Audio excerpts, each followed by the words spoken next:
내 남편은 검사야. 라며 동창회에서 이혼한 나를 조롱하던 친구, 잠시 후 나타난 그녀의 남편이 내게 90도로 허리를 숙이며 판사님이라고 부르면서 모든 것이 역전되는 이야기입니다. 영상 시청 이전에 구독과 좋아요 부탁드리겠습니다. 저희에게 큰 힘이 됩니다. 2025년 가을 서울고등법원 형사 3부 법정.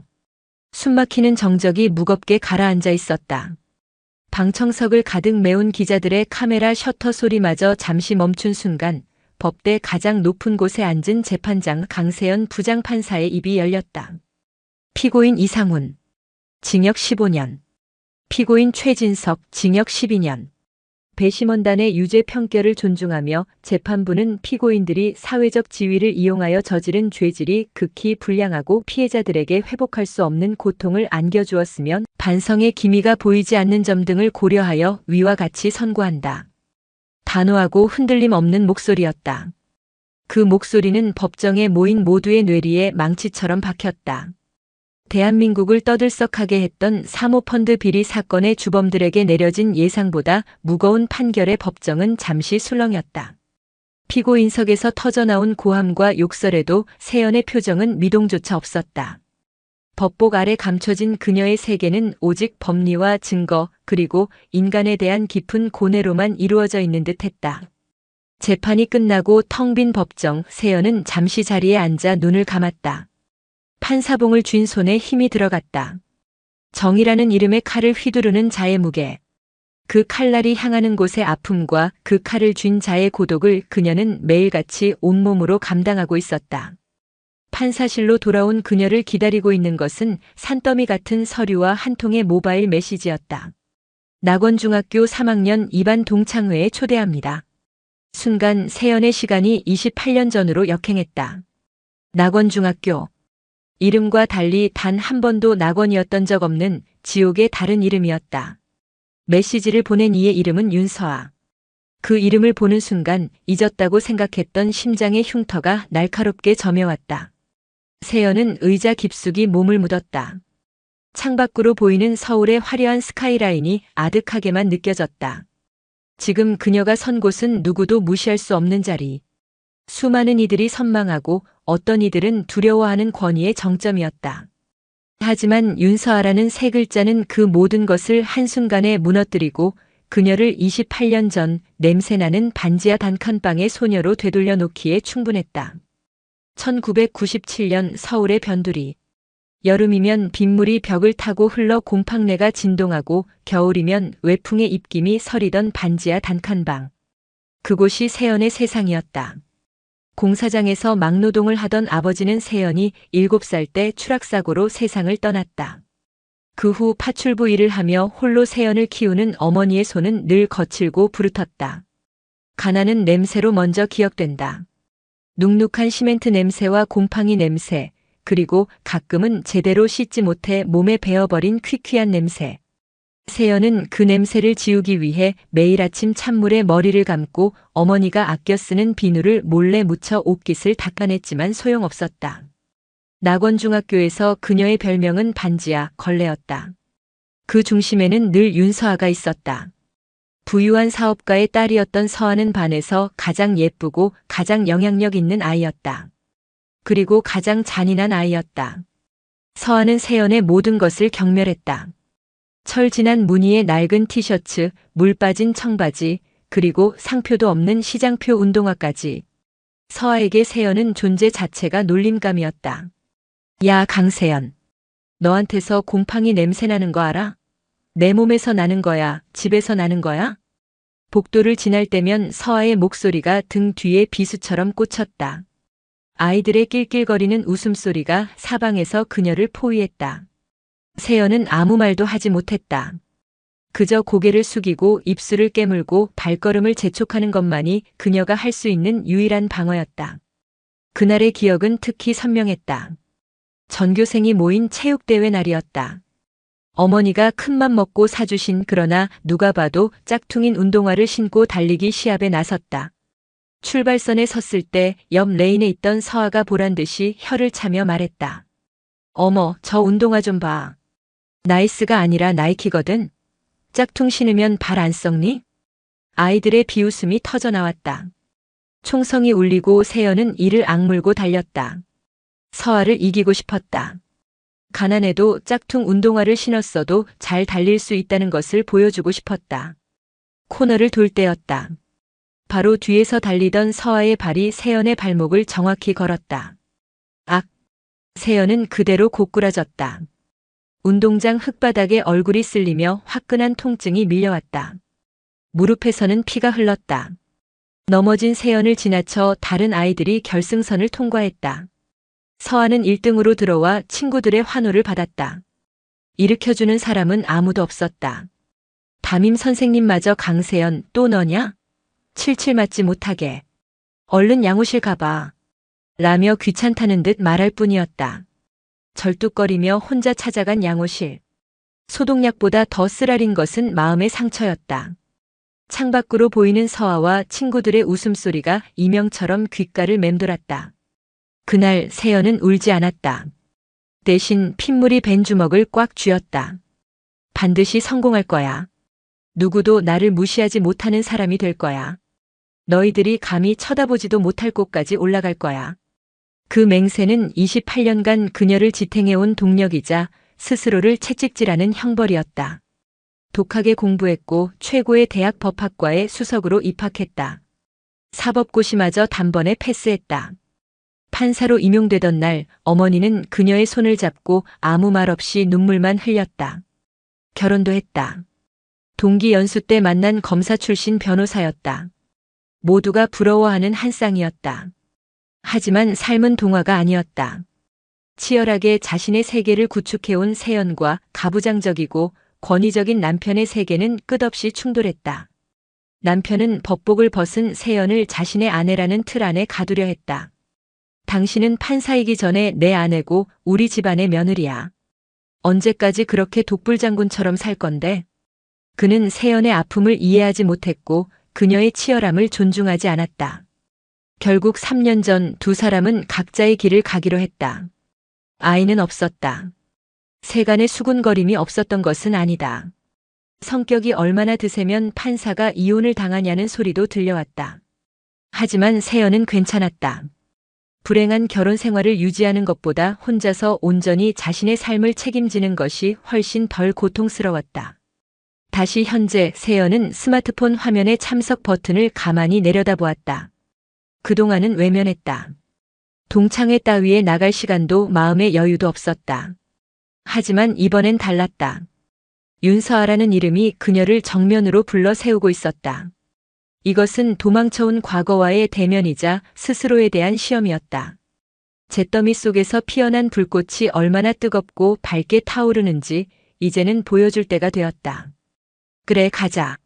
세연은 나지막이 은조렸다. 그녀의 눈빛은 더 이상 상처 입은 소녀의 것이 아니었다. 수많은 인간 군상의 욕망과 좌절, 회한을 목도하며 단단해진 깊고 서늘한 심연을 담고 있었다. 내가 만든 지옥에서 내가 어떻게 살아 돌아왔는지 똑똑히 보게 해줄게, 윤서아. 그녀는 참석 버튼을 눌렀다. 28년 만에 동창회, 그 거대한 연극의 막이 오르려 하고 있었다. 참석 버튼을 누른 그날 밤 세연은 악몽을 꾸었다. 꿈속에서 그녀는 다시 28년 전 낙원중학교의 복도를 헤매고 있었다. 사방에서 거지. 냄새나. 내 아빠 없다며? 라는 목소리가 날아와 온몸에 가시처럼 박혔다. 아무리 도망쳐도 복도는 끝이 없었고 비웃음 소리는 점점 더 커져갔다. 꿈의 끝은 언제나 체육대회 날 흙먼지 속에서 홀로 넘어져 있던 그 순간이었다. 잠에서 깬 세연의 등은 식은땀으로 축축했다. 새벽의 서늘한 공기가 폐부 깊숙이 스며들었다. 판사가 된 이후 단 한 번도 꾸지 않았던 악몽이었다. 동창회에 가기로 결심한 것만으로도 내면의 괴물은 이렇게나 쉽게 봉인해서 풀려나고 있었다. 세연은 침대에서 일어나 물을 마셨다. 차가운 물이 식도를 타고 내려가며 들끓던 속을 조금 진정시켜 주었다. 그녀는 거실 창가에 서서 어둠에 잠긴 도시를 내려다보았다. 수많은 불빛들, 저마다의 사연과 아픔을 품고 잠 못 이루는 영혼들이 저 불빛 아래 존재할 터였다. 과거의 상처는 사라지지 않는다. 그저 흉터로 남을 뿐이다. 평소에는 잊고 살다가도 궂은 날이면 욱신거리며 자신의 존재를 알리는 오래된 상처처럼 세연에게 낙원중학교와 윤서아는 그런 존재였다. 단순한 놀림이나 따돌림이 아니었다. 그것은 명백한 폭력이자 한 인간의 존엄을 짓밟는 행위였다. 기억은 꼬리에 꼬리를 물고 이어졌다. 급식 시간 서아는 세연의 식판을 보며 노골적으로 인상을 썼다. 어우, 저것 좀 봐. 어떻게 매일 저런 것만 먹냐? 나는 우리 집 가정부 아줌마가 해주는 밥도 맛없다고 투정하는데. 그러고는 보란듯이 자신이 싸온 화려한 도시락을 자랑했다. 예쁜 캐릭터 도시락 통에는 먹음직스러운 유부초밥과 햄, 계란말이가 가득했다. 아이들은 서아의 주변에 모여들어 한 입씩 얻어먹으며 부러움을 표했다. 세연은 그들의 시선이 칼날처럼 느껴져 밥을 입으로 넘기는지 코로 넘기는지 모를 정도로 허겁지겁 식사를 마쳐야 했다. 폭력은 교묘하고 집요했다. 어느 비 오는 날 세연은 어머니가 시장에서 사주신 하나뿐인 우산을 잃어버렸다. 하루 종일 찾아다녔지만 없었다. 다음 날 학교 쓰레기 소각장에서 살이 부러지고 천이 찢긴 채 버려진 우산을 발견했다. 누가 봐도 서아와 그 무리들의 짓이었다. 하지만 증거가 없었다. 세연이 망가진 우산을 들고 교무실에 찾아갔을 때 선생님은 내가 관리를 잘했어야지. 친구를 의심하는 건 나쁜 버릇이다. 라고 말하며 그녀를 돌려보냈다. 세상은 결코 약자의 편이 아니라는 것을 세연은 너무 어린 나이에 뼈저리게 깨달았다. 가장 끔찍했던 기억은 체육대회 이후 얼마 지나지 않은 어느 날이었다. 수업이 끝나고 청소 당번이라 혼자 교실에 남아있을 때였다. 교실 뒷문이 열리며 서아와 그녀의 패거리 2명이 들어왔다. 강세연, 너 요즘 좀 나댄다? 체육대회 때 넘어지고 나서 불쌍한 척하니까 애들이 좀 동정해주는 것 같아? 서아의 목소리는 얼음장처럼 차가웠다. 세연은 뒷걸음질 쳤다. 무슨 소리야? 난 그런 적 없어. 없긴 왜 없어? 서아의 패거리 중 하나가 세연의 어깨를 거칠게 밀쳤다. 세연은 그대로 벽에 부딪혔다. 쿵하는 소리와 함께 등 뒤로 충격이 전해졌다. 내가 불쌍한 표정 지을 때마다 재수 없는 거 알아? 가난한 건 죄야.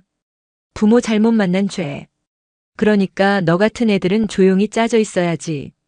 서아는 세연의 턱을 손가락으로 툭 치며 말했다. 모멸감에 세연의 눈에 눈물이 고였다. 울어? 우는 것도 역겨워. 바로 그때 서아의 손이 세연의 뺨을 향해 날아왔다. 짝 하는 날카로운 파열음과 함께 고개가 돌아갔다. 왼쪽 뺨이 불에 댄 것처럼 화끈거렸다. 인생에서 처음으로 맞아본 딱이었다. 충격과 고통, 수치심의 세연은 아무 말도 할 수 없었다. 이게 바로 내 수준이야. 아무리 발버둥 쳐도 넌 평생 그렇게 바닥에서 살게 될 거라고. 명심해. 서아는 차갑게 말을 뱉고는 친구들과 함께 교실을 나갔다. 혼자 남은 교실에서 세연은 한참을 그대로 서 있었다. 뺨의 통증보다 더 아픈 것은 갈기갈기 찢어진 마음이었다. 누구에게도 말할 수 없었다. 몸이 아픈 어머니에게 걱정을 끼쳐드릴 수 없었고 말해봤자 아무것도 달라지지 않을 것이라는 것을 알았다. 그날 밤 세연은 처음으로 어머니 몰래 소주를 마셨다. 슈퍼에서 훔친 작은 병 소주였다. 쓴 소주가 목을 태우고 넘어갔지만 마음의 통증은 가시지 않았다. 대신 지독한 결심이 섰다. 반드시 짓밟아주겠어. 너희들이 나에게 했던 것 이상으로 법이라는 이름으로 성공이라는 이름으로. 그 결심으로 세연은 책상에 앉았다. 뺨의 붓기가 가라앉을 때까지 밤이 새도록 공부하고 또 공부했다. 문제집 위로 떨어지는 눈물은 그녀를 더 강하게 만들었다. 가난과 폭력은 그녀의 영혼에 깊은 흉터를 남겼지만 동시에 강철 같은 의지를 심어주었다. 그때의 기억을 떠올리는 것만으로도 세연은 숨이 가빠졌다. 지금의 강세연 판사를 만든 것은 수석 합격의 영광이나 화려한 경력이 아니었다. 바로 그날 교실 뒤편에서 뺨을 맞고 망가진 우산을 끌어안고 흙먼지 속에서 홀로 일어서야 했던 소녀의 피눈물이었다. 동창회 장소는 그랜드 제니스 호텔의 로즈우드 홀이었다. 서아가 얼마나 과시하고 싶어 하는지 이름만으로도 충분히 짐작이 갔다. 어설픈 동정이나 값싼 위로를 받기 위해 가는 것이 아니었다. 세연은 그저 확인하고 싶었다. 28년이라는 시간 동안 자신은 어떻게 변했고 그들은 어떻게 변했는지. 그녀는 옷장 문을 열었다. 값비싼 명품들이 즐비했지만 그녀의 손이 향한 곳은 가장 단순하고 기본적인 디자인의 검은색 원피스였다. 화려하진 않지만 그 어떤 옷보다 입는 사람의 존재감을 드러내주는 옷이었다. 장신구는 진주 귀걸이 하나면 좋겠다. 가장 나다운 모습으로 가는 거야. 준비를 마친 세연은 거울 앞에 섰다. 거울 속에는 더 이상 두려움에 떠는 소녀는 없었다. 상처의 깊이를 알기에 타인의 고통을 외면하지 않고 불의의 무게를 알기에 그 어떤 위협에도 굽히지 않는 단단하고 서늘한 눈빛의 여인이 서 있을 뿐이었다. 그녀는 문득 이혼하던 날을 떠올렸다. 마지막 조정을 마치고 법원을 나서던 날 전 남편은 그녀에게 말했다. 독하고 차가운 여자. 그렇게 살아서 행복하겠어? 세연은 대답하지 않았다. 행복. 그 단어의 의미를 그녀는 아직도 잘 몰랐다. 하지만 한 가지는 분명히 알았다. 자신을 존중하지 않는 관계 속에서 거짓된 행복을 연기하며 사느니 고독하더라도 자신의 존엄을 지키며 사는 쪽이 훨씬 낫다는 것을. 서아는 분명 이혼 사실을 물고 늘어질 것이다. 잘나가는 판사님이 이혼이나 당하고라며 혀를 찰지도 모른다. 괜찮았다. 그 어떤 조롱도 28년 전 교실 뒤편에서 맞았던 따기보다 아플 수는 없을 테니까. 세연은 작은 클러치 백을 손에 들었다. 이제 연극의 무대로 나아갈 시간이었다. 어떤 대사가 오가고 어떤 표정들이 그녀를 맞이할지는 알 수 없었다.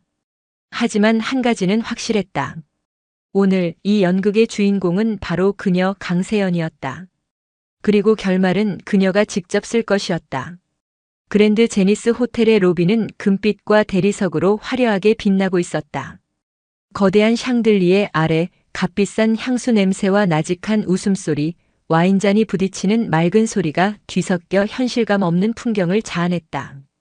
세연은 잠시 그 입구에 서서 안을 들여다보았다. 28년이라는 세월이 녹아든 얼굴들. 어떤 얼굴은 금세 알아볼 수 있었고 어떤 얼굴은 긴가민가 했다. 어머, 혹시 세연이 아니니? 뒤에서 들려오는 목소리에 세연이 돌아보았다. 통통한 인상의 한 여자가 그녀를 아는 척했다. 이름이 기억나지 않았지만 세연은 희미하게 미소를 지었다. 오랜만이야. 잘 지냈어? 그럼. 난 결혼해서 애둘 낳고 잘 살고 있지. 넌? 이야, 얼굴은 그대로인데 분위기가 엄청 달라졌다. 되게 성공했나 봐. 악에 없는 물음이었지만 세연은 그 속에서 벌써부터 시작된 탐색전을 느꼈다. 모두가 서로의 안부를 묻는 척하며 지난 28년간의 성적표를 매기고 있었다. 누가 더 좋은 대학을 나왔고 누가 더 돈을 많이 벌고 누구의 자식이 더 똑똑한지. 세연이 로즈우드 홀 안으로 들어서자 몇몇의 시선이 그녀에게로 향했다. 대부분은 호기심 어린 눈빛이었지만 그 중에는 날카로운 경계심을 담은 눈빛도 있었다. 그리고 그 시선의 중심에는 단연 윤서아가 있었다. 서아는 붉은색의 몸에 딱 붙는 드레스를 입고 무리의 중심에서 와인잔을 흔들고 있었다. 28년 전과 마찬가지로 여전히 여왕처럼 군림하고 있었다. 그녀의 주변에는 그때 그 시절처럼 그녀를 추종하는 몇몇이 둘러싸고 있었다. 세월은 그녀의 얼굴에 미세한 주름을 남겼지만 오만함과 과시욕은 조금도 닳지 않은 듯 했다. 서아의 눈이 세연과 마주쳤다. 그녀는 잠시 놀란 듯 눈을 크게 떴다가 이내 입가에 비릿한 미소를 걸었다. 와인잔을 든 채 그녀는 일부러 모두가 들을 수 있는 큰 목소리로 말했다. 어머, 이게 누구야? 우리 반지하 아니셔? 강세연. 진짜 올 줄은 몰랐네. 용기가 가상하다. 반지하. 그 잊고 싶었던 단어가 연회장을 낮게 울렸다. 주변의 공기가 순간 싸늘하게 식었다. 몇몇은 당황한 듯 시선을 피했고 몇몇은 흥미로운 구경거리가 생겼다는 듯 노골적으로 두 사람을 쳐다보았다. 세연은 아무렇지 않은 척 담담한 표정으로 서아에게 다가갔다. 오랜만이야, 서아야. 넌 여전하네. 그럼 여전해야지. 난 늘 최고였잖아. 서아는 세연의 위아래를 훑어보았다. 검소하지만 기품 있는 세연의 옷차림이 마음에 들지 않는다는 듯 코웃음을 쳤다. 꼴을 보아하니 아직도 그렇게 가난하게 사나 보네. 하긴 밑바닥 인생이 어디 가겠어. 뭐하고 살아 요즘은? 아직도 그 냄새나는 반지하에 사니? 아니, 지금은 전망 좋은 곳에 살아. 세연의 차분한 대답에 서한은 더욱 기가 찬다는 표정을 지었다. 전망? 그래봤자겠지. 아, 맞다. 너 결혼했다가 이혼했다는 소문 들었는데 진짜야? 드디어 올 것이 왔다. 서한은 기다렸다는 듯 가장 아픈 곳을 후벼 팠다. 주변의 시선이 더욱 집중되었다. 어쩌다 이혼까지 당했어? 듣자 하니 남편도 변호사였다며? 그렇게 잘난 사람이 왜 너 같은 걸 버렸을까? 뻔하지 뭐. 성격이 얼마나 드세고 뻣뻣했으면 남자가 두 손 두 발 다 들었겠어. 안 봐도 비디오다 얘.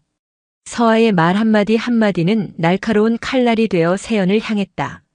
하지만 세연의 표정에는 변화가 없었다. 그녀는 그저 조용히 서아를 응시할 뿐이었다. 그 침묵이 서아를 더욱 초조하게 만들었다. 여자는 말이야 아무리 잘나봤자 소용없어.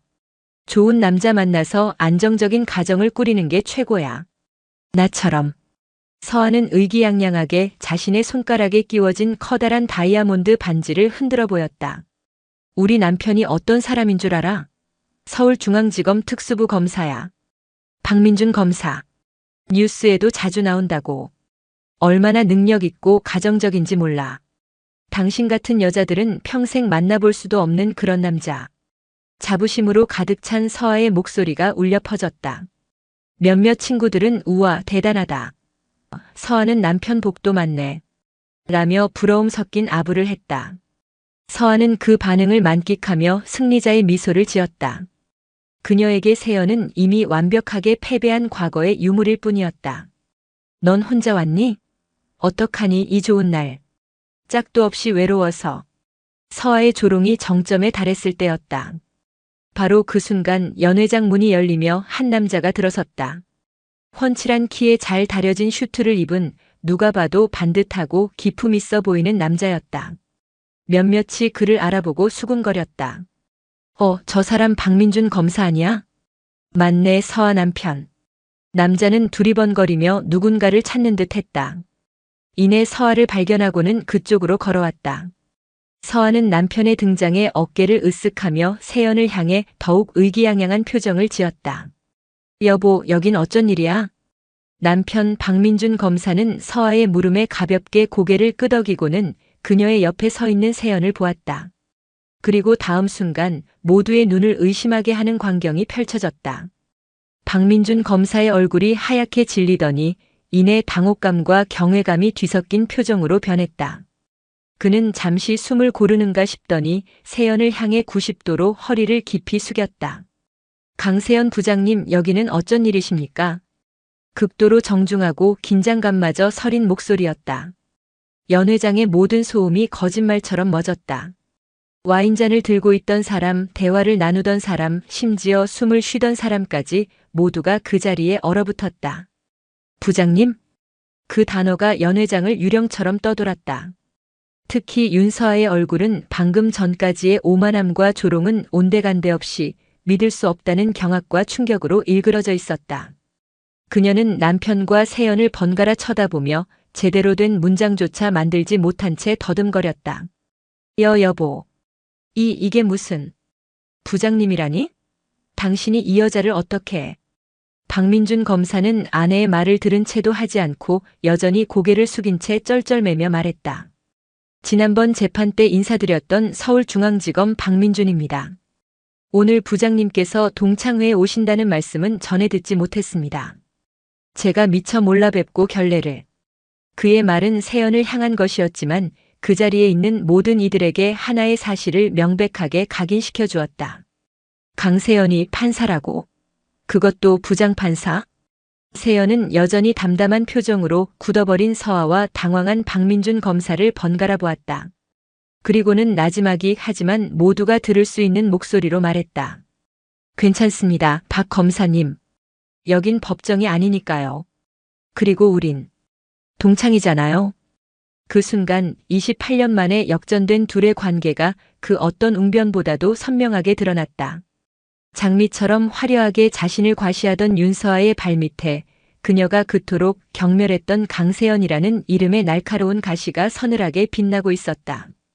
길고 긴 연극의 일막이 그렇게 막을 내리고 있었다. 정적. 시계 초침 소리마저 들릴 듯한 완벽한 정적이 로즈우드 홀을 지배했다. 방금 전까지 울려 퍼지던 소음, 웃음, 시기, 질투의 언어들이 모두 증발해버린 것 같았다. 사람들은 마치 시간이 멈춘 그림 속 인물들처럼 제자리에 굳어 있었다. 모든 시선은 단 세 사람에게로 향해 있었다.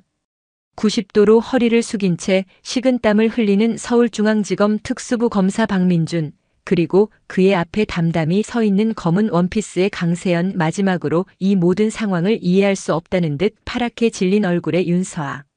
부장님. 그 한 단어가 가진 무게는 천근만근이었다. 대한민국 사법체계에서 부장판사라는 직위가 갖는 권위와 상징성을 모르는 사람은 거의 없었다. 특히나 법조계에 몸담고 있는 박민준 검사에게 고등법원 부장판사는 하늘 같은 존재였다. 그의 깍듯한 자세와 경외심 어린 말투는 강세연의 현재 위치를 그 어떤 설명보다도 명확하게 증명하고 있었다. 여보. 당신 지금 제정신이야? 이 여자가. 강세연이. 부장판사라니 말도 안 돼. 가장 먼저 정적을 깬 것은 윤서아였다. 그녀의 목소리는 날카롭게 갈라져 있었다. 28년간 그녀가 구축해온 세계관이 뿌리부터 흔들리는 소리였다. 가난하고 냄새나고 짝퉁 운동화를 신던 반지하. 자신이 마음껏 짓밟고 조롱해도 아무런 저항조차 못하던 그 강세연이 자신의 자랑스러운 검사 남편이 90도로 고개 숙여 인사하는 존재가 되었다는 현실을 그녀의 뇌는 받아들이기를 거부했다. 당신 뭔가 착각한 거겠지. 동명이인이겠지. 그래, 이름이 흔하잖아. 서아는 거의 발악하듯 소리쳤다. 하지만 박민준 검사는 아내를 돌아보지도 않았다. 그의 시선은 오직 세연에게 고정되어 있었다. 그는 어떻게든 이 난처한 상황을 수습해야 한다는 생각뿐인 듯 했다. 세연은 그런 서아를 가만히 바라보았다. 동정이나 연민이 아니었다. 마치 흥미로운 연구 대상을 관찰하는 듯한 깊고 차분한 시선이었다. 그녀는 박민준 검사에게 다시 한번 부드럽게 말했다. 박 검사님 허리 펴시지요. 여긴 법원도 아니고 우린 상하 관계가 아니라 동창 관계로 만난 겁니다. 불편하게 생각지 마세요. 아닙니다, 부장님. 제가 미처. 아내가 큰 실수를. 박민준은 어쩔 줄 몰라 하며 횡설수설했다. 그는 이제야 아내가 방금 전까지 세연에게 얼마나 모욕적인 언사를 퍼부었는지 깨닫고 아찔해졌다. 아내의 어리석음이 자신의 앞길에 어떤 영향을 미칠지 계산하느라 머릿속이 복잡했다. 세연의 말에 얼어붙어 있던 동창들이 하나둘씩 움직이기 시작했다. 그들의 얼굴에는 경악과 불신, 그리고 뒤늦은 아첨의 빛이 서서히 떠올랐다. 방금 전까지 서아의 옆에서 세연을 비웃던 한 여자가 슬그머니 세연에게 다가와 와인잔을 내밀었다. 세연아. 아니, 강 판사님. 정말 몰라 뵀습니다. 이렇게 훌륭한 인물이 되셨을 줄이야. 우리 낙원 중에 자랑입니다. 역겨운 아첨이었다. 세연은 그 여자의 얼굴을 기억했다. 급식실에서 자신의 식판을 보며 더럽다고 수군거리고 서아가 자신을 괴롭힐 때 가장 크게 웃던 아이 중 하나였다. 세연은 옅은 미소만 지을 뿐 잔을 받지 않았다. 그냥 세연이라고 불러. 오늘은 다 친구로 모인 거잖아. 그녀의 목소리는 부드러웠지만 그 안에는 누구도 넘을 수 없는 투명한 벽이 느껴졌다. 사람들은 그제야 깨달았다. 강세연은 더 이상 자신들이 함부로 대할 수 있는 존재가 아니라는 것을. 그녀의 성공은 단순한 부나 명예를 넘어선 범접할 수 없는 권위 그 자체였다. 상황이 이렇게 되자 윤서아는 더욱 궁지에 몰렸다. 자신을 향했던 부러움과 동경의 시선이 순식간에 세연에게로 옮겨갔다. 자신의 가장 강력한 무기였던 검사 남편이 오히려 자신의 치부를 드러내는 도구가 되어버렸다. 분노와 수치심에 그녀의 얼굴이 붉게 달아올랐다. 그래, 판사. 그래서 뭐? 판사면 다야? 서아는 다시 한번 목소리를 높였다. 이제는 이성을 잃은 듯 했다. 판사면 사람을 무시해도 돼? 옛날 일은 다 잊고 고고한 척, 용서하는 척하면 그게 대단한 사람인 줄 알아? 웃기지 마. 사람은 근본이 중요한 거야, 근본이. 너 같은 반지하 출신이 판사 옷 입는다고 근본까지 바뀌는 줄 알아? 그녀의 처절한 외침은 그러나 더 이상 사람들의 공감을 얻지 못했다. 오히려 그녀를 동정하거나 한심하다는 듯 쳐다보는 시선만 늘어날 뿐이었다. 근본을 운운하는 그녀의 모습은 자신의 패배를 인정하지 않으려는 마지막 발악처럼 보였다. 세연은 그때까지 유지하던 침묵을 깨고 서아에게 한 걸음 다가갔다. 그리고 조용히 물었다. 근본이 뭔데, 서아야? 뭐? 내가 말하는 그 근본이라는 게 뭔지 묻고 있어. 좋은 부모 밑에서 태어나 비싼 옷 입고 좋은 차 타는 거? 그게 근본의 전부야? 세연의 목소리는 나직했지만 연회장 전체를 울리는 힘이 있었다. 그녀의 눈빛은 더 이상 과거에 상처 입은 소녀가 아니었다. 수많은 인간들의 죄와 거짓, 위선을 심판하며 단련된 진실의 무게를 꿰뚫어보는 판사의 눈빛이었다. 나는 내가 살아온 삶이 부끄럽지 않아. 곰팡내 나던 그 반지하 방도 매일같이 짝퉁 운동화를 빨아 신어야 했던 그 가난도. 그 모든 게 지금의 나를 만들었으니까. 넌 내가 말하는 그 근본으로 지금까지 뭘 이뤘니? 아버지 돈으로 유학 다녀와서 남편 잘 만나서 사모님 소리 듣는 거? 그게 내 인생의 전부야? 닥쳐. 내가 뭘 안다고 짓거려. 알아. 적어도 너보다는 사람에 대해 더 많이 알지. 나는 매일 법정에서 너 같은 사람들을 보거든. 자신의 특권이 당연한 줄 알고 다른 사람의 고통을 아무렇지 않게 짓밟는 사람들. 그들의 마지막이 어떤지 나는 매일 보고 있어. 세연의 말은 서아의 심장을 정통으로 꿰뚫었다. 서아는 더 이상 아무 말도 하지 못하고 그저 입술만 파들파들 떨었다. 연회장의 분위기는 완전히 세연에게로 넘어왔다. 동창들은 이제 노골적으로 세연에게 다가와 명함을 건네고 전화번호를 물었다. 법률 자문을 구하고 싶다는 둥, 나중에 식사 한번 하자는 둥, 온갖 아양을 떨었다. 28년 전 그녀를 투명 인간 취급하던 바로 그들이었다. 인간의 속성이란 이토록 가볍고 간사한 것인가. 세연은 씁쓸한 미소를 지었다. 이 모든 소란의 한쪽 구석에서 한 남자가 조용히 이 광경을 지켜보고 있었다. 최우진이었다. 학창시절 그는 서아의 무리에 속하지는 않았지만 그렇다고 세연의 편에 서주지도 않았던 수많은 방관자 중 한 명이었다. 그는 세연이 괴롭힘당하는 것을 보면서도 늘 시선을 피했다. 서아의 심기를 거스르는 것이 두려웠고 자신과 상관없는 일이라고 애써 외면했다. 그는 지금 중견기업의 부장으로 나름 안정적인 삶을 살고 있었다. 오늘 동창회에도 성공한 동창의 모습으로 참석했다. 하지만 세연과 서아의 대화를 듣는 내내 그의 마음속에서는 잊고 지냈던 죄책감이 고개를 들었다. 세연이 말한 근본이라는 단어가 그의 가슴을 쳤다. 자신은 과연 근본 있는 인간인가? 불의를 보고도 침묵했고 약자의 고통을 외면했던 자신이 과연 서아를 비난할 자격이 있는가? 최우진의 얼굴이 점차 굳어갔다. 그는 손에 든 와인잔을 내려놓았다. 그의 마음속에서 무언가 단단한 것이 쩍 소리를 내며 금이 가기 시작했다. 그는 결심한 듯 사람들을 해치고 앞으로 나섰다. 이 지긋지긋한 위선과 자기 기만의 연극을 끝내야 할 시간이 왔다고 그는 생각했다. 다들 그만 좀 해라. 나직하지만 단호한 목소리가 시끄럽던 연회장을 갈랐다.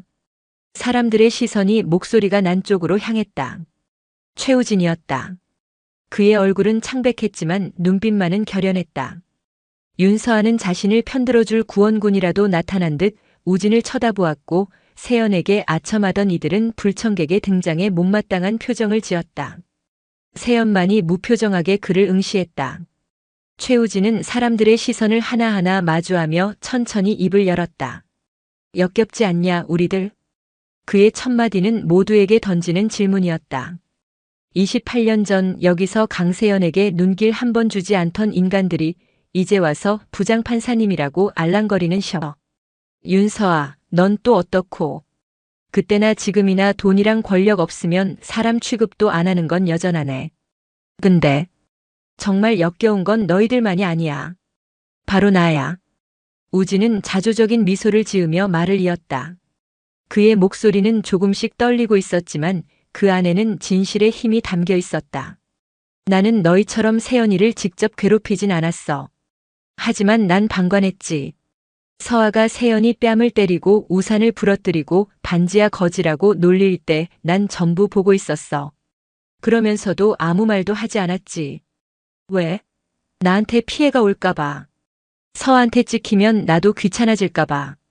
그게 비겁한 짓인 줄 알면서도 난 모른 척했어.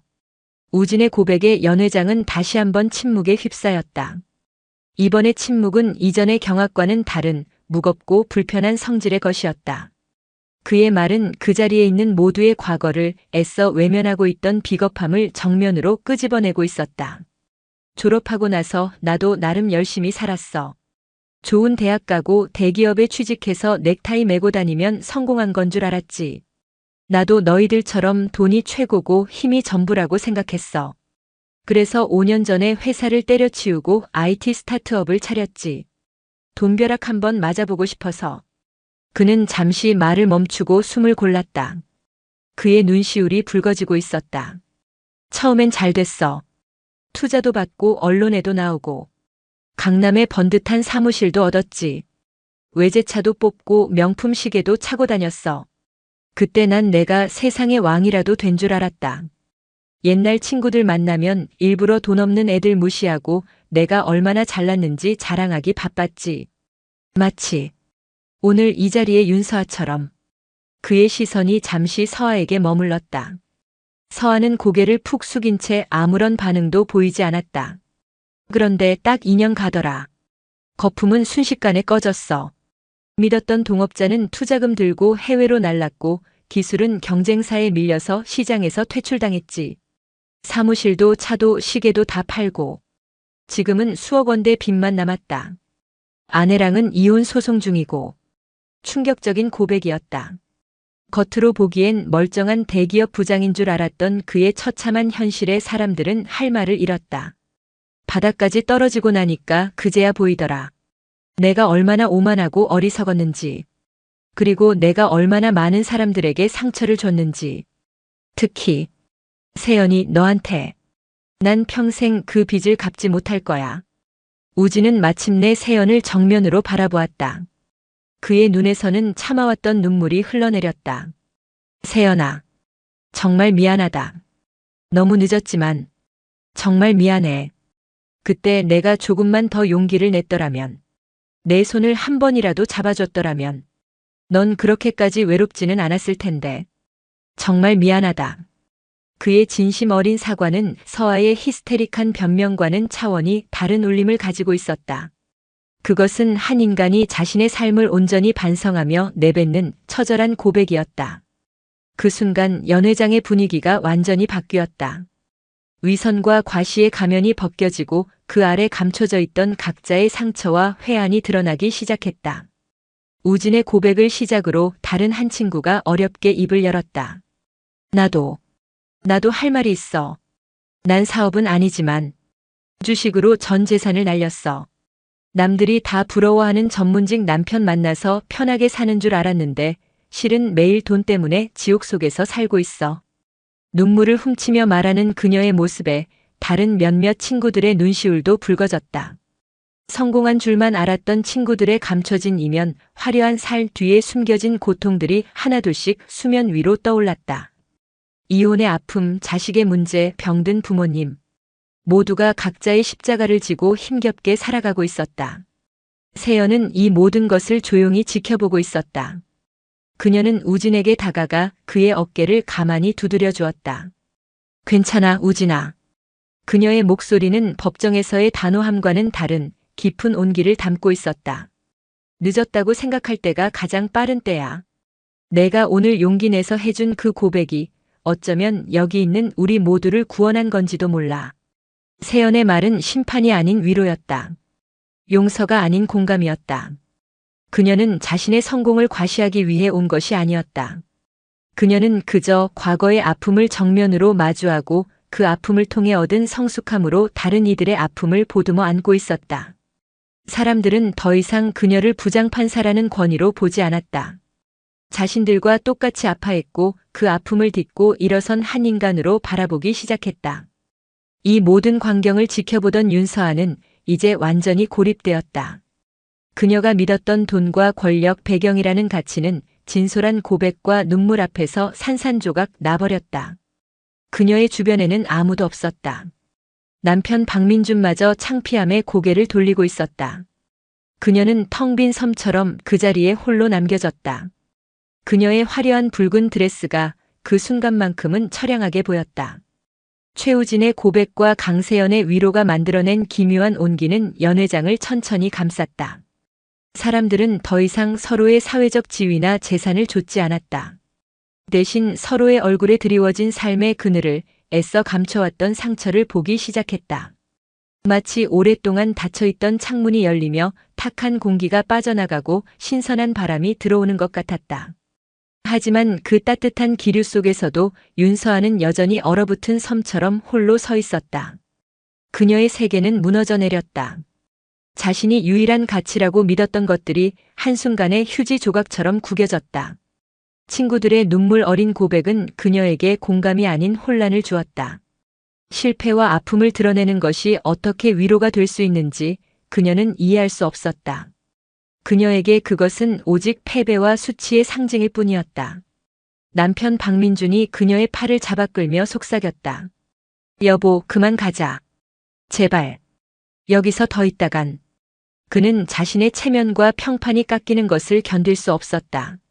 하지만 서아는 움직이지 않았다. 아니, 움직일 수 없었다. 그녀의 발이 바닥에 뿌리라도 내린 듯 꼼짝하지 않았다. 모두가 서로를 위로하며 작은 그룹을 이룰 때 세연은 조용히 서아에게로 다가갔다.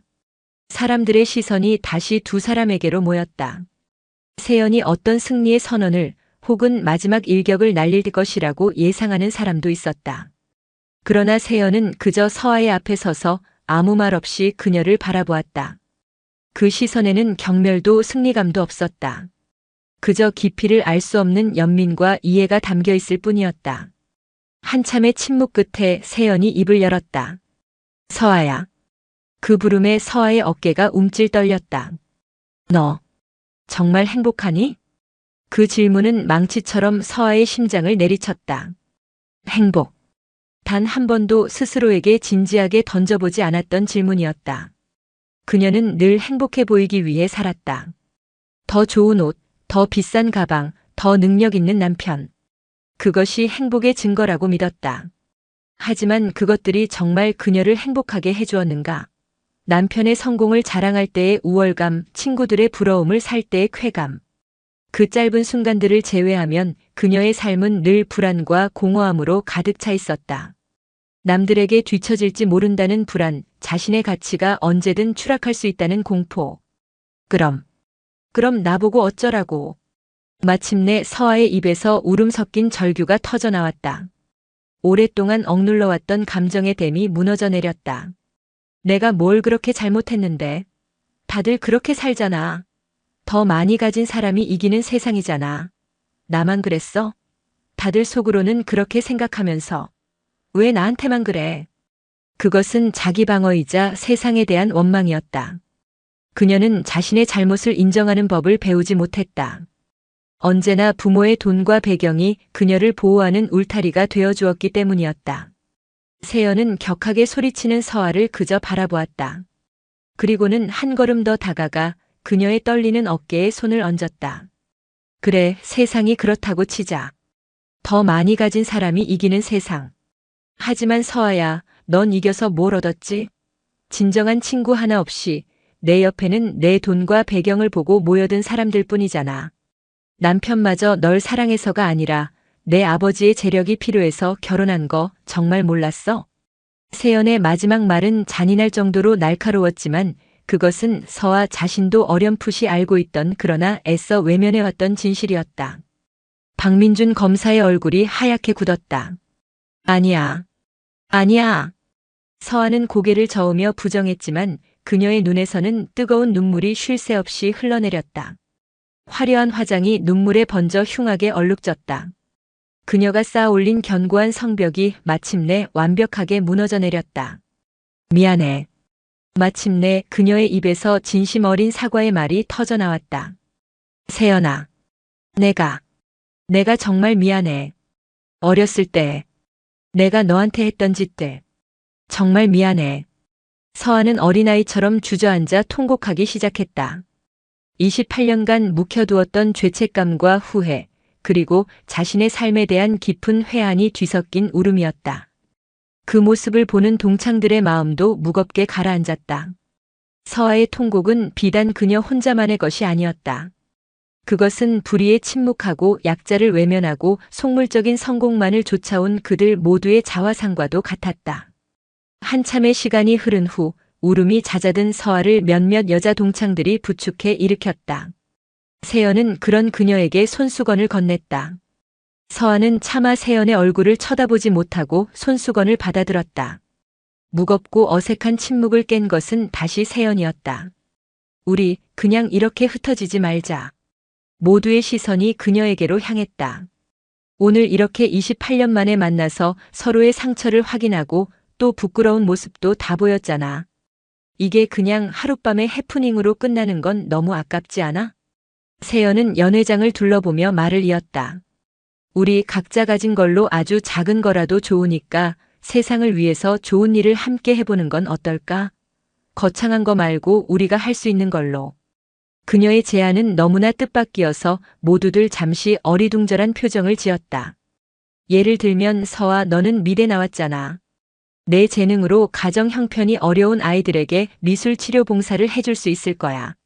아이들의 상처를 보듬어주면서 너 자신의 상처도 치유될 수 있지 않을까? 세연의 시선은 울음을 그친 서아를 향했다.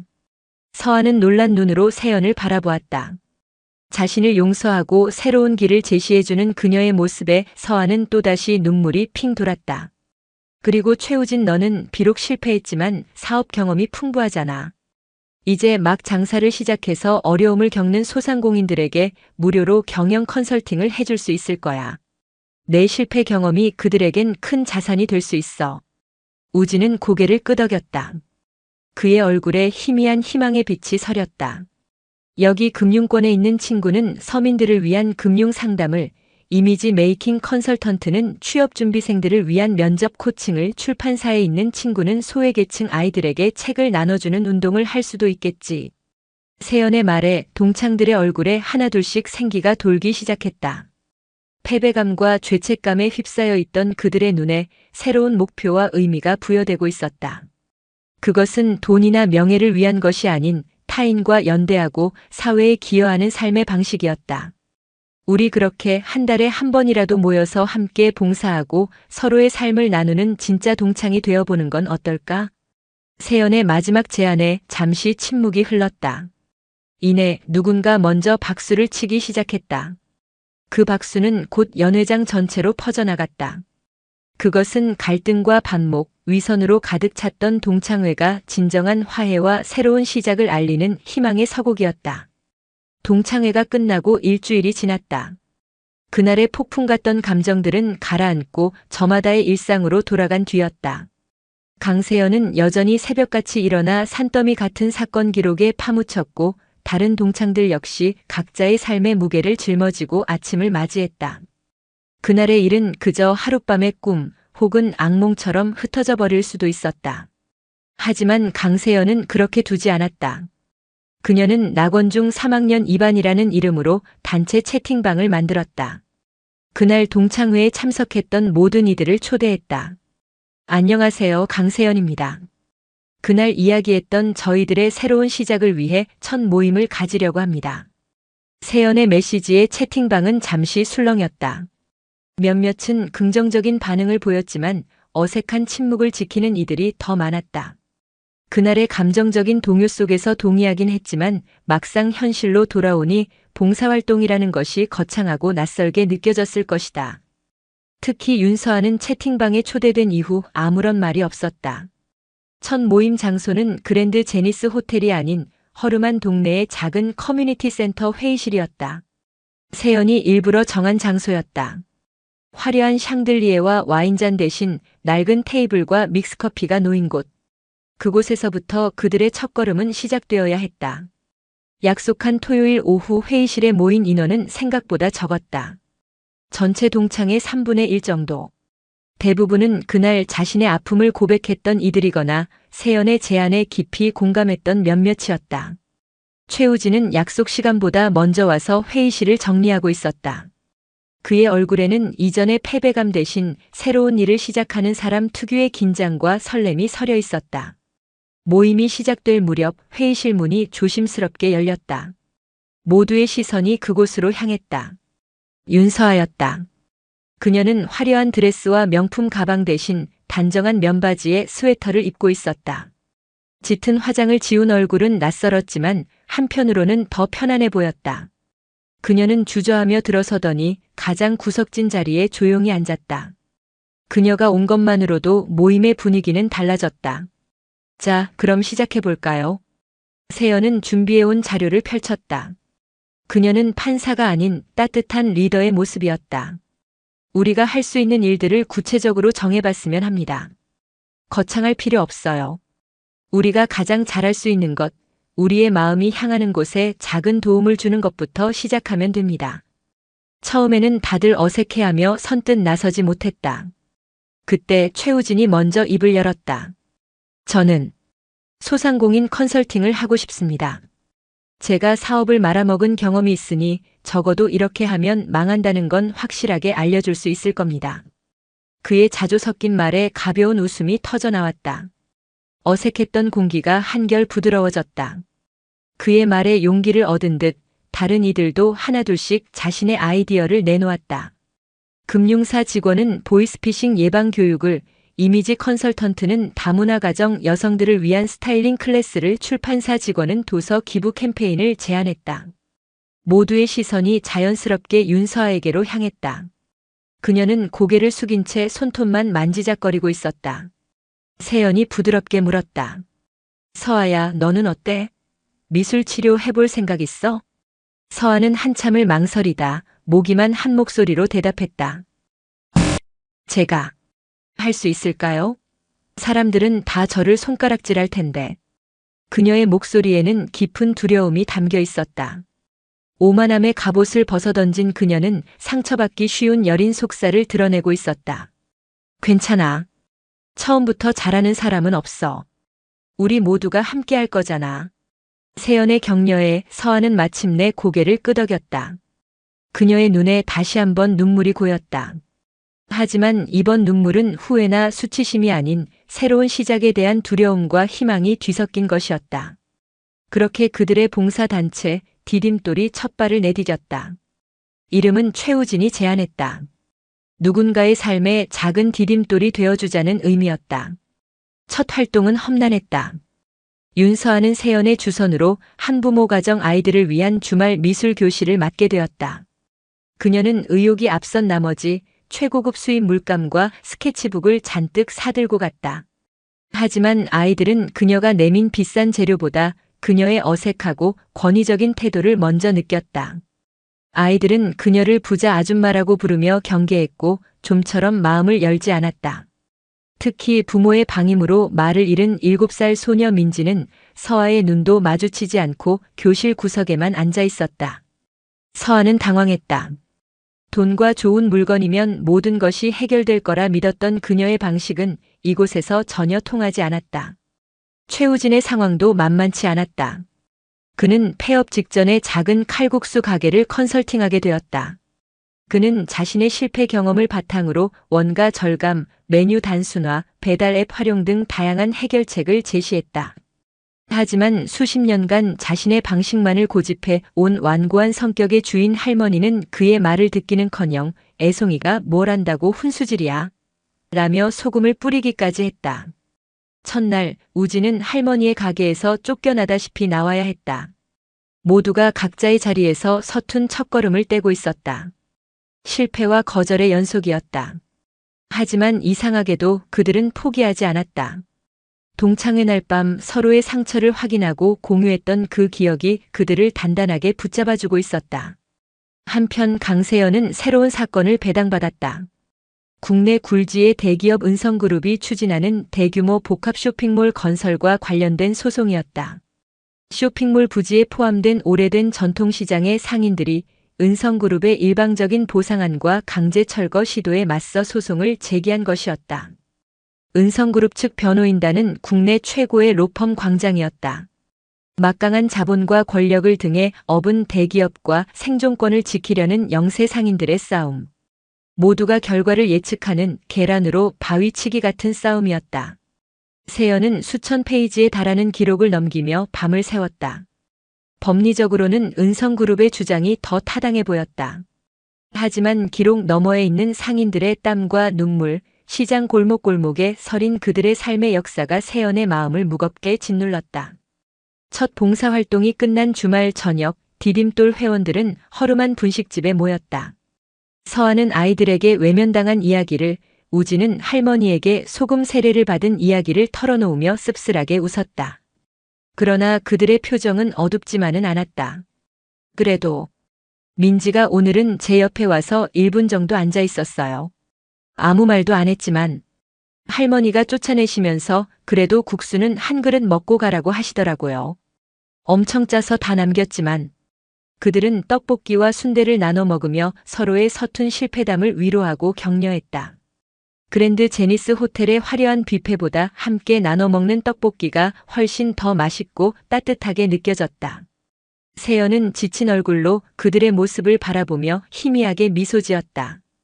이 서툴고 연약한 첫걸음이 언젠가는 세상을 바꾸는 거대한 울림이 될 수도 있으리라는 예감이 들었다. 그녀 자신도 은성그룹이라는 거대한 골리앗 앞에서 시장 상인들이라는 다윗의 편에 서서 힘겨운 싸움을 시작해야 했다. 그들의 첫걸음은 그렇게 서로의 존재를 비추는 작은 등불이 되어주고 있었다. 시간이 흐르면서 디딤돌의 서툰 첫걸음은 점차 단단한 발걸음으로 변해갔다. 그들이 만들어내는 작은 파동은 그들이 돕는 사람들에게, 그리고 무엇보다 그들 자신에게 깊은 울림을 남기기 시작했다. 윤서아는 미술교실에 나가는 토요일을 기다리게 되었다. 그녀는 더 이상 비싼 재료를 뽐내지 않았다. 대신 아이들의 눈높이에 맞춰 바닥에 주저앉아 함께 흙을 만지고 손가락에 물감을 묻혀 그림을 그렸다. 그녀는 가르치는 사람이 아닌 함께하는 사람이 되는 법을 배워가고 있었다. 결정적인 변화는 말을 잃었던 아이 민지에게서 시작되었다. 어느 날 서아는 자신의 어린 시절 이야기를 들려주었다. 부모님은 늘 바빴고 넓은 집에는 항상 자기 혼자였다는 이야기. 비싼 인형과 예쁜 옷은 많았지만 함께 놀아줄 친구는 없었다는 외로운 이야기. 그녀가 이야기를 마쳤을 때 구석에 앉아있던 민지가 처음으로 그녀에게 다가와 작은 스케치북을 내밀었다. 스케치북에는 검은색 크레파스로 그린 텅 빈 집 안에 홀로 서 있는 여자아이의 모습이 담겨 있었다. 그 순간 서아는 민지의 그림 속에서 자신의 과거를 보았다. 화려함 속에 감춰져 있던 깊은 외로움. 그녀는 민지를 조용히 안아주었다. 따뜻한 온기가 서로에게 전해졌다. 그날 이후 민지는 서아의 곁을 떠나지 않았고 조금씩 다른 아이들과도 어울리기 시작했다. 서아는 자신의 재능이 누군가를 치유할 수 있다는 사실에 난생 처음으로 깊은 충만감을 느꼈다. 가끔 미술교실에 들르던 남편 박민준 검사는 달라진 아내의 모습에 놀라움을 감추지 못했다.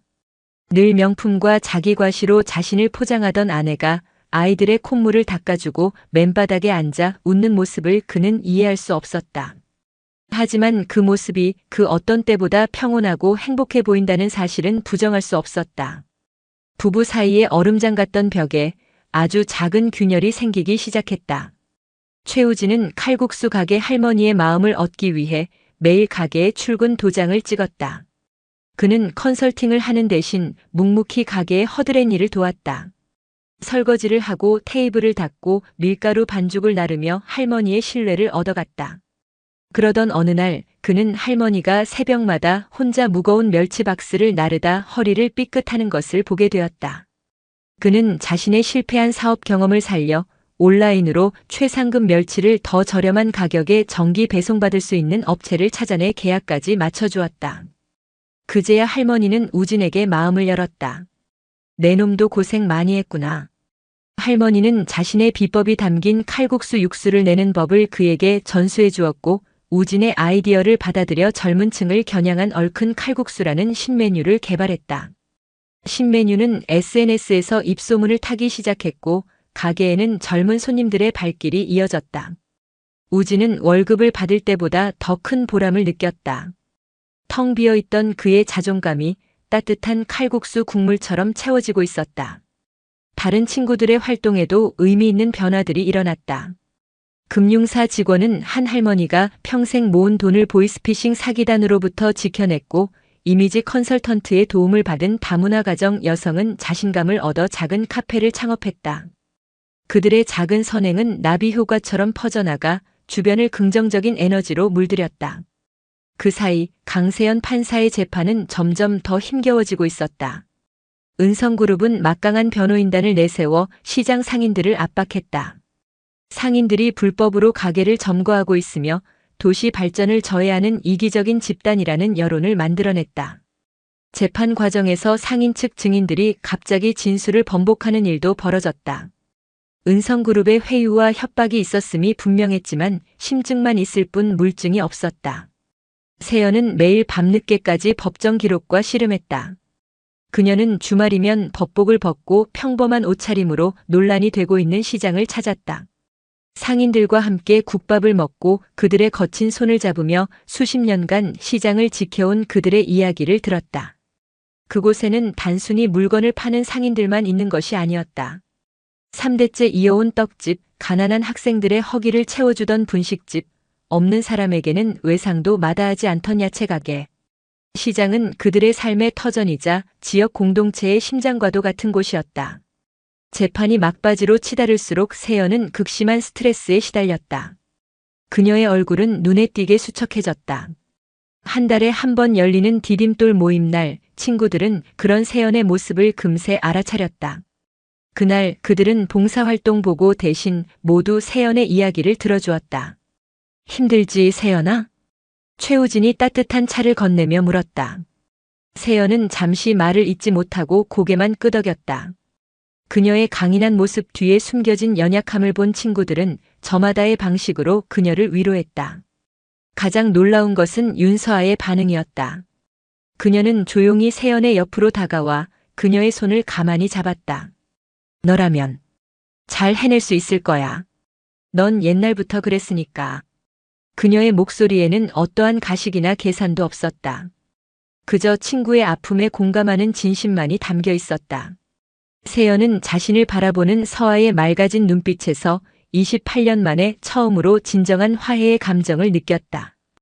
혼자서 모든 짐을 짊어지고 있다고 생각했는데 이제는 곁에서 함께 어깨를 내어주는 친구들이 있었다. 그들의 지지는 세연에게 큰 힘이 되었다.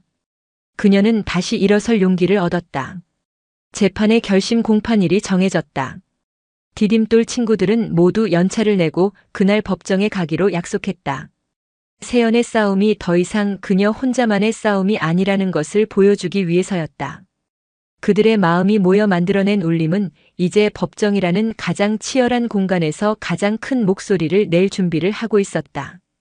2025년 12월 18일 서울고등법원 301호 법정. 차가운 겨울 공기가 법정 안을 가득 메우고 있었다. 방청석은 발 디딜 틈 없이 꽉 찼다. 한쪽에는 검은 슈트를 빼입은 은성그룹의 변호인단과 관계자들이 자신만만한 표정으로 앉아 있었고 반대쪽에는 초조하고 불안한 기색이 역력한 전통시장 상인들이 서로의 손을 꼭 잡은 채 앉아 있었다. 기자들은 더 좋은 자리를 차지하기 위해 몸싸움을 벌였고 카메라 플래시가 쉴 새 없이 터졌다. 그리고 방청석 한가운데 디딤돌의 멤버들이 나란히 앉아 있었다. 윤서아와 최우진을 비롯한 친구들은 굳은 표정으로 재판장이 들어서는 문을 응시하고 있었다. 그들의 시선에는 친구 강세연을 향한 굳건한 믿음과 응원이 담겨 있었다. 지금부터 2025나 1234 건물명도 등 청구 사건에 대한 판결을 선고하겠습니다. 법복을 입은 강세연이 재판장석에 앉아 선고를 시작했다. 그녀의 목소리는 평소처럼 차분하고 단호했지만 그 안에 담긴 비장함은 법정 전체를 압도했다. 그녀의 얼굴은 수척했지만 눈빛만은 그 어느 때보다 형형하게 빛나고 있었다. 세연은 먼저 사건의 개요와 양측의 주장을 기계적으로 읊어내려갔다. 계약서의 조항, 법률적 해석, 절차의 정당성. 모든 내용은 은성그룹 측에 유리하게 흘러가는 듯 했다. 은성그룹 변호인들의 입가에 옅은 미소가 번졌고 상인들의 얼굴은 절망으로 잿빛이 되어갔다. 방청석에 앉은 친구들의 손에도 땀이 차기 시작했다. 한참 동안 판결문을 읽어내려가던 세연은 잠시 고개를 들어 법정을 둘러보았다. 그녀의 시선이 은성그룹의 변호인단과 상인들, 그리고 친구들의 얼굴을 차례로 훑었다. 다시 판결문으로 시선을 옮긴 그녀의 목소리는 이전보다 한 톤 낮고 무거워져 있었다. 피고 즉 시장 상인들이 원고 은성그룹의 소유권을 침해하고 있다는 주장은 형식 논리에 입각할 때 일견타당해 보입니다. 계약서 상의 문구와 자본주의 시장 경제의 원칙은 원고의 손을 들어주고 있는 것처럼 보입니다.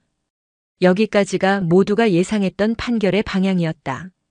그러나 바로 다음 순간 세연은 판결문에서 눈을 떼고 자신의 언어로 판결의 이유를 설명하기 시작했다.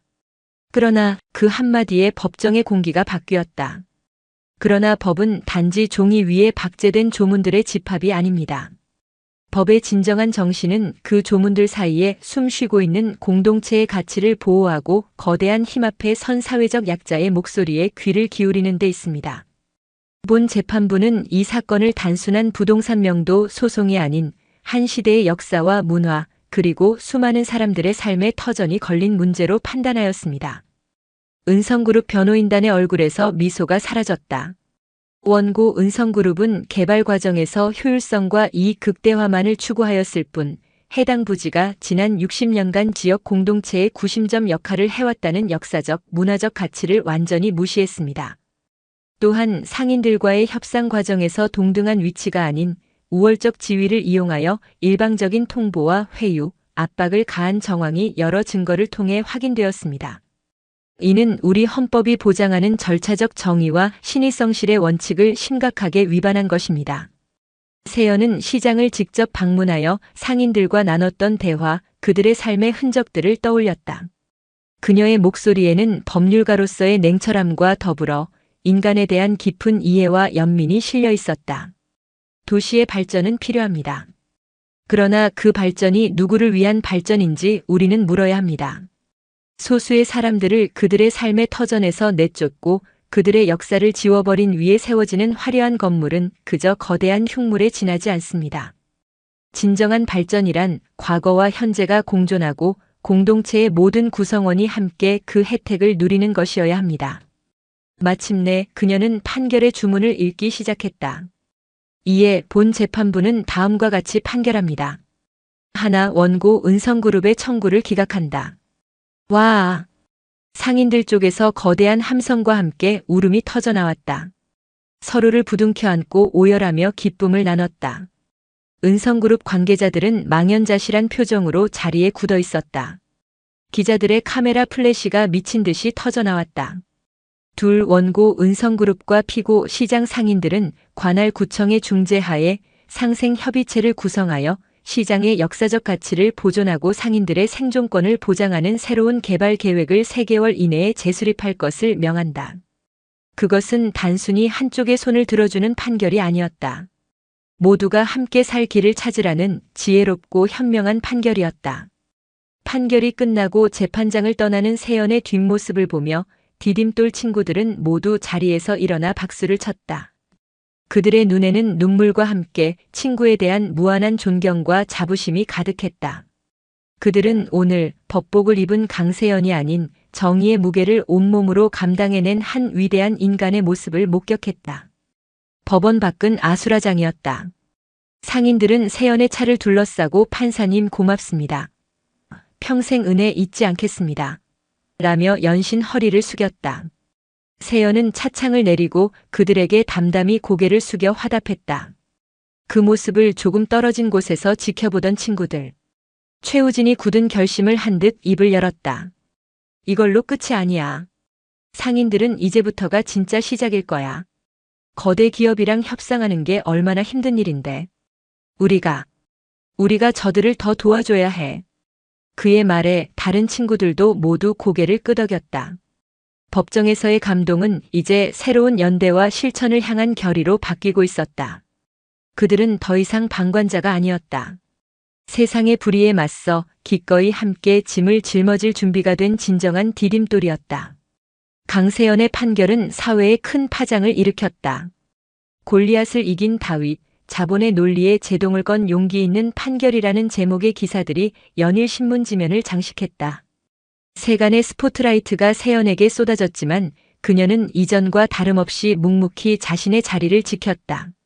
진정한 변화는 법정 밖에서 시작되고 있었다.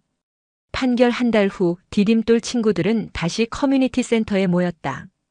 그들의 얼굴에는 이전과는 다른 비장함과 사명감이 감돌았다. 최우진이 먼저 자신이 구상한 계획을 발표했다. 시장 상인들을 위한 상생 연대 기금을 만들었으면 합니다. 재판은 이겼지만 앞으로 은성그룹과의 협상이나 시장 현대화 과정에서 법률 자문 비용, 마케팅 비용 등 돈 들어갈 곳이 많을 겁니다. 우리 디딤돌이 그분들의 든든한 버팀목이 되어주는 겁니다. 그의 제안에 모두가 동의했다. 그들은 자신들의 재능과 인맥을 총동원했다. 금융 전문가는 기금 운영 계획을 세웠고 출판사 직원은 언론과 SNS를 통해 기금 모금 캠페인을 벌였다. 놀랍게도 가장 적극적으로 나선 사람 중 하나는 윤서아였다. 제가 아는 갤러리 관장님들을 설득해서 자선 미술 전시회를 열게요. 수익금은 전부 기금으로 기부하는 조건으로요. 시장 상인분들의 삶을 주제로 한 작품들을 전시하면 의미가 더 깊을 거예요. 그녀는 더 이상 남편이나 아버지의 후광에 기댄 사람이 아니었다. 스스로의 힘으로 세상과 부딪히고 의미 있는 일을 찾아 나서는 주체적인 인간으로 변해가고 있었다. 그들의 노력은 기적을 만들어냈다.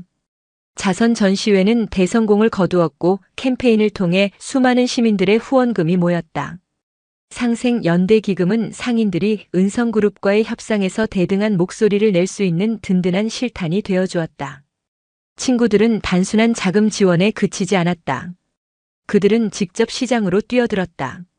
최우진은 자신의 경험을 살려 시장 전체의 현대화 사업 계획을 수립했다. 낡은 시설을 개선하되 시장 고유의 정겨운 분위기는 살리는 방향이었다. 윤서아는 자신의 미적 감각을 발휘하여 시장의 로고와 간판 디자인을 도맡았다. 촌스럽고 낡았던 시장은 그녀의 손길을 거쳐 젊은이들도 찾고 싶은 세련되고 개성 있는 공간으로 재탄생했다. 다른 친구들 역시 각자의 자리에서 시장 상인들을 도왔다. 그들은 더 이상 시혜적인 봉사를 하는 것이 아니었다. 상인들과 함께 웃고 함께 땀 흘리며 새로운 공동체를 만들어가는 연대를 하고 있었다. 2달 후 시장은 완전히 새로운 모습으로 활기를 되찾았다. 깨끗해진 골목, 특색 있는 간판, 젊은 상인들이 개발한 개성 있는 먹거리들. 시장은 옛것과 새것이 조화롭게 어우러진 서울의 새로운 명소로 떠올랐다. 어느 화창한 가을날 세연은 혼자 그 시장을 찾았다. 친구들은 이제 그녀에게 보고를 하지 않았다. 그들 스스로가 주인이 되어 모든 일을 헤쳐나가고 있었다. 시장 입구에는 서아가 디자인한 낙원시장이라는 예쁜 간판이 걸려 있었다. 그 이름이 더 이상 그녀에게 지옥의 동의어로 느껴지지 않았다. 세연은 시장 안을 천천히 걸었다. 한쪽에서는 최우진이 젊은 상인들에게 온라인 판매 노하우를 가르쳐주고 있었고 다른 한쪽에서는 윤서아가 아이들과 함께 시장 벽에 예쁜 벽화를 그리고 있었다. 그들의 웃음소리가 시장 안에 가득했다. 상인들은 세연을 알아보고는 판사님 덕분입니다. 라며 갓 쪄낸 떡과 과일을 손에 쥐어주었다. 세연은 시장 한가운데 있는 작은 벤치에 앉아 그 모든 풍경을 바라보았다. 그녀의 마음속에서 28년 전 체육대회 날 흙먼지 속에서 피 흘리며 넘어져 있던 작은 소녀의 모습이 떠올랐다. 언젠가 성공해서 나를 무시했던 모두를 짓밟아 버리겠다고 다짐했던 그 소녀. 복수는 이루어졌다. 하지만 그것은 그녀가 상상했던 방식의 복수가 아니었다. 상대를 짓밟고 파괴하는 것이 아니라 그들의 변화를 이끌어내고 함께 더 나은 세상을 만들어가는 것. 그것이야말로 가장 완전하고 위대한 복수였다. 과거의 상처는 이제 더 이상 그녀를 아프게 하지 않았다. 그것은 그녀의 일부가 되어 타인의 아픔을 더 깊이 이해하게 하는 소중한 흉터로 남아 있었다. 세연은 자리에서 일어났다. 그녀는 친구들과 상인들이 어우러져 웃고 있는 곳을 향해 걸어갔다. 석양빛이 그녀의 얼굴을 따스하게 비추고 있었다. 진정한 강인함이란 성공의 정점에서 타인을 내려다보며 군림하는 것이 아니라 기꺼이 자신의 몸을 낮추어 다른 사람의 존엄을 지키려는 마음에서 비롯되는 것임을 그녀는 비로소 깨달았다. 지난 28년간 그녀를 이끌어온 것은 복수심이 아니었다. 짓밟혔던 자신의 존엄을 되찾고 나아가 다른 이들의 존엄을 지키고 싶다는 간절한 소망이었다. 세연의 얼굴에 잔잔한 미소가 번졌다. 그녀는 앞으로도 자신의 길을 묵묵히 걸어갈 것이다. 법정에서는 법의 이름으로, 삶 속에서는 인간에 대한 존중으로. 한 걸음 한 걸음. 세상은 그녀의 발걸음으로 인해 조금 더 따뜻하고 정의로운 곳이 되어갈 터였다. 그녀는 그렇게 존중의 발걸음을 멈추지 않을 것이다. 오늘도 시청해주셔서 감사합니다. 영상이 즐거우셨다면 구독과 좋아요 부탁드리겠습니다.